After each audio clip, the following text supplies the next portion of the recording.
প্রিয় ছাত্রছাত্রীবৃন্দ, আমার চ্যানেলে তোমাদের সকলকে স্বাগত জানাই। আজ তোমাদের সামনে যে প্রশ্ন উত্তরটি এনেছি সেটি উচ্চ মাধ্যমিক ভোকেশনাল চতুর্থ সেমিস্টার বাংলার প্রশ্ন গদ্যাংশ ঈর্ষা থেকে নেওয়া হয়েছে।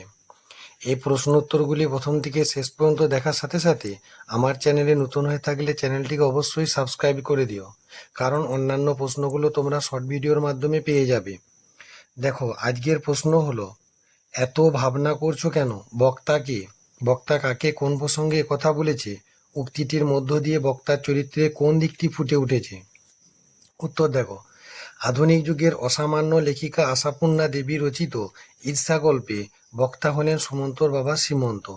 আলোচ্য গল্পে সুজাতা ও সীমন্তের ছেলে সুমন্ত যখন আকাশে মেঘের ঘনঘটা প্রচণ্ড বৃষ্টিতে বাড়ি আসতে পারেনি বলে সুজাতা তার ছেলের জন্য চিন্তা ভাবনা করেছিল, সেটা দেখে সীমন্ত সুজাতাকে সান্ত্বনা দিয়েছিল ও বলেছিল, ভাবনার কিছু নেই, এত বৃষ্টিতে নিশ্চয়ই সে কোনো বন্ধুর বাড়িতে আটকে রয়েছে।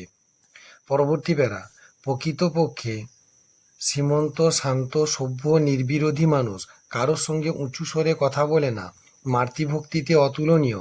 তার একমাত্র ছেলে সুমন্ত সন্ধ্যার মুখে আকাশে ঘনঘটা, এমন অবস্থায় মায়ের কোনো কথা না শুনে তত্তরিয়ে সিঁড়ি দিয়ে নেমে বেরিয়ে পড়েছিল আড্ডা দিতে বন্ধুর বাড়িতে। এরপর ক্রমশ বাজ, বিদ্যুৎ আর মেঘের দাপট বাড়ায় সুজাতার প্রাণ হু হু করে উঠেছে ছেলের দুশ্চিন্তায়। তখন সীমন্ত সুজাতা সান্ত্বনা দেয় ও তাকে বীর হওয়ার কথা বলেও ভাবনা করতে না বলে, এবং বলে যে এত বৃষ্টিতে সে নিশ্চয়ই বন্ধুর বাড়িতে আটকে গিয়েছে, যথাসময়ে এসে পড়বে। এর মধ্য দিয়ে তার সমব্যথী সহানুভূতিপূর্ণ মনোভাবের পরিচয় ফুটে উঠেছে। পরবর্তী প্রশ্ন দেখো, ওই অতি সাধারণ প্রায় অশিক্ষিত গ্রাম্য চেহারার মহিলাটির ওপর ভয়ানক একটা ঈর্ষা অনুভব করে সুজাতা। সুজাতা কে? সে কার উপর ঈর্ষা অনুভব করে?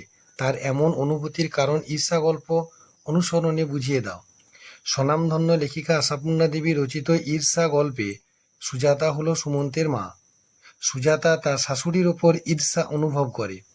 সুজাতার হৃদয় তোলপাড় করে দু ঝলক গরম জল চোখের কোলে এসে পড়ার সবচেয়ে বড় কারণ এক অতি সাধারণ প্রায় অশিক্ষিত গ্রাম্য মহিলা সীমন্তের মায়ের প্রতি ভয়ানক এক ঈর্ষা।